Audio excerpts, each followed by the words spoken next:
Hey guys, Calvin here, and today I'm bringing you my second to last ever Modern Warfare 2 gameplay. By the time you are watching this, it'll be about 24 hours until Black Ops is released. This is my third take on this commentary because every single time I've gotten to about the 3-minute mark, I managed to stumble over a word so badly that I needed to start over. Last time, I was drinking my Coke Zero and talking about how I didn't understand how anybody could not like Coke Zero, and that still stands. How do you not like Coke Zero?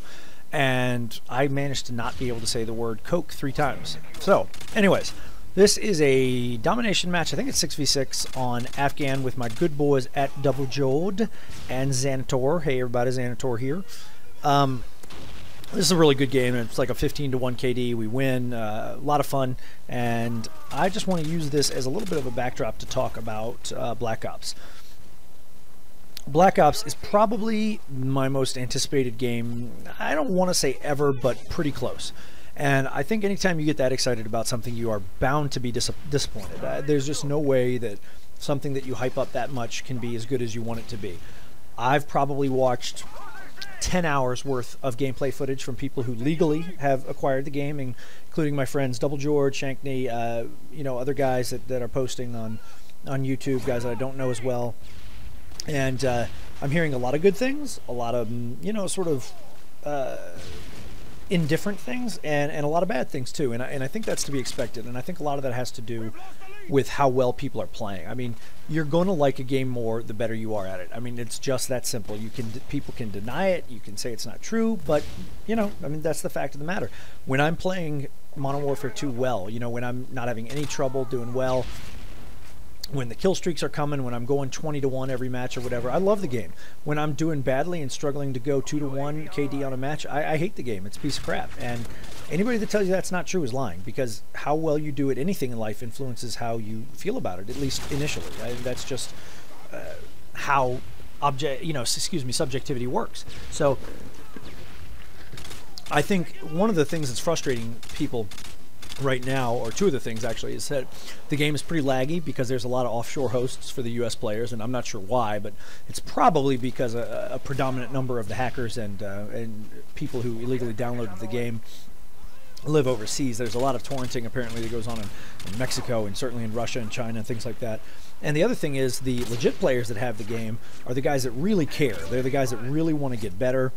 So they're willing to spend 100, 150. I heard one YouTube guy spent $250 to get it on eBay. And you know, if you've got the money to spare and it means that much to you, more power to you. It's one of my most anticipated games of all time, and I still could not justify the expense of doing it. It just did not make sense to me to spend that much money on a game that's going to be out in a couple of days. But as a result, we're getting a lot of information. So I thought I would pass on some of that to you second-handed, and also talk a little bit about what I'm looking forward to in terms of the perks, the guns, what I've heard about some of the perks, and how that's influenced the way I'm going to play, and things like that. So bear with me here while I have some delicious Coke Zero. So good. And let's start at the top, excuse me, with the Tier 1 slot for perks, the blue perks. So you've got lightweight, standard version, move faster, pro version, no falling damage. I will probably use this every once in a great while. I'm not much of a rusher. When I do rush, I prefer to rush as I deem it tactical rushing. And that does not mean putting on lightweight so I can move as fast as I can, running straight into an enemy spawn, desperately hoping to take out 3 or 4 guys before I get killed, and doing it all over again. Because, let's face it, you're not going to get a good KD doing that, and more often than not, you're just going to hurt your team. So I might use it every once in a while, but I don't think I'll use it a lot. The next perk, Scavenger, very similar to Modern Warfare 2, resupply from dead bodies, does not resupply launchers or equipment. Pro perk doubles your starting ammo with extra magazines, replenish tactical grenades. I'll probably use that about 1/3 of the time on the blue perk. It's a good standard perk. It's something I'll probably use a lot when I've got Warlord equipped. Yeah, not a lot to say about that. Ghost, undetectable by spy plane and Blackbird. Pro, undetectable by enemy aircraft, dogs, infrared sentries. No name or crosshairs appear when you are targeted. Ghost is going to be an extremely heavily used perk. It is going to be one of the best perks in the game. I'd say I'll probably use it again, you know, about 1/3 of the time.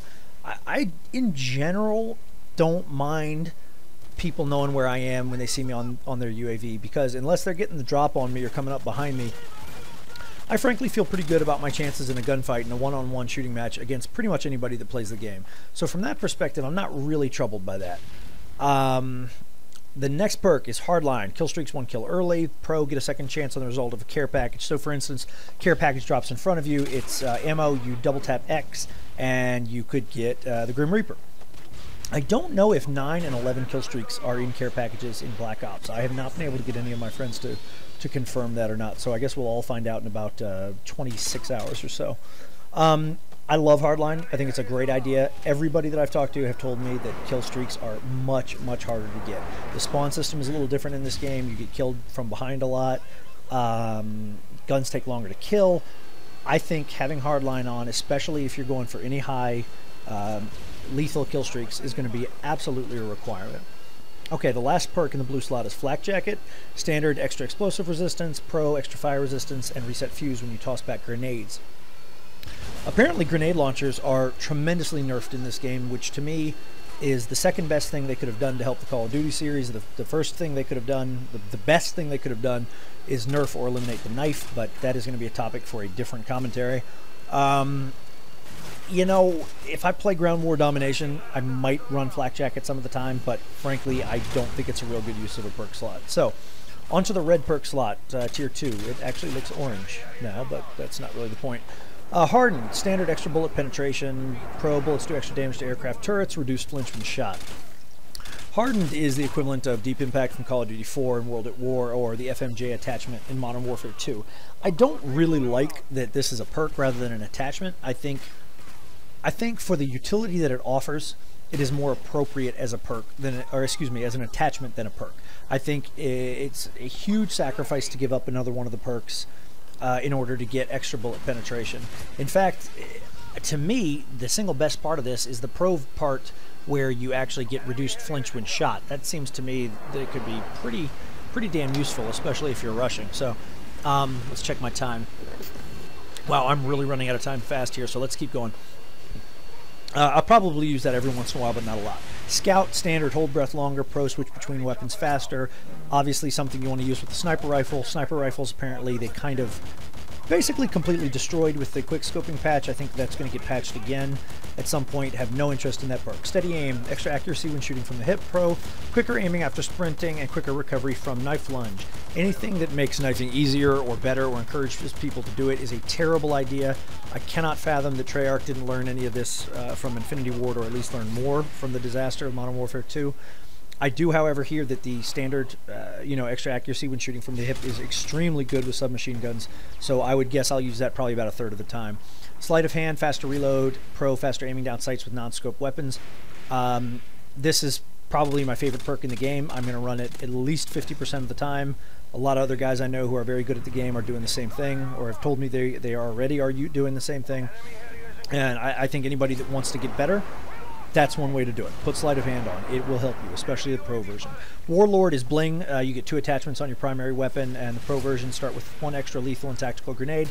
I can see myself definitely using that 20-25% of the time, something like that. A lot of guns are going to have a grip, and it would be good to have a grip and a red dot sight, or a suppressor and a red dot sight. Okay, green perk, tier 3. Marathon, longer sprint, unlimited sprint is the pro version.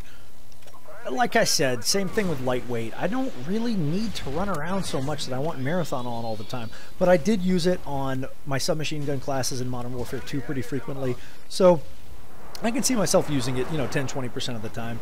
Ninja, move silently, pro, louder enemy footsteps, makes you completely silent. On the surface of things, Ninja Pro would be, or Ninja would be the best perk in the game. It was my favorite perk in Modern Warfare 2. I think it was everybody's favorite perk. I really, really want to use it. I really want to like it.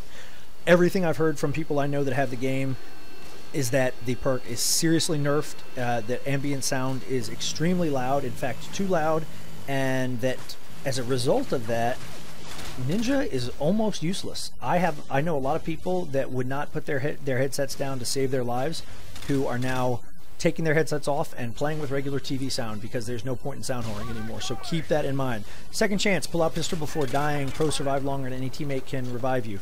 I am very surprised to hear people I respect like Wings of Redemption say that they are using that a lot, because I think it is cheap. I think it is a terrible perk. I think it's something that should not be in the game. I don't know. Maybe the way this game plays is different enough that Second Chance is going to have a place. But right now, that is a probably never used perk for me. We're going to have to see. All right, Hacker. Detect enemy equipment and explosives. Booby Trap enemy care packages. Turn enemy kill streaks and equipment friendly is the pro version. That is, to me, one of the best new perks in the game. I'm going to run that probably at least a third of the time. Apparently, Claymores are very, very powerful in Black Ops, so detecting enemy equipment is going to be important. Booby trapping enemy care packages, turning enemy kill streaks against them. That sounds like a ton of fun. The last one, Tactical Mask, reduce the effect of flash concussion grenades. Pro, reduce the effect of gas and concussion grenades. Reveals location of flashed or stunned enemies. I feel like that could be very powerful if used well. And that is it, boys. Number 2 coming up now.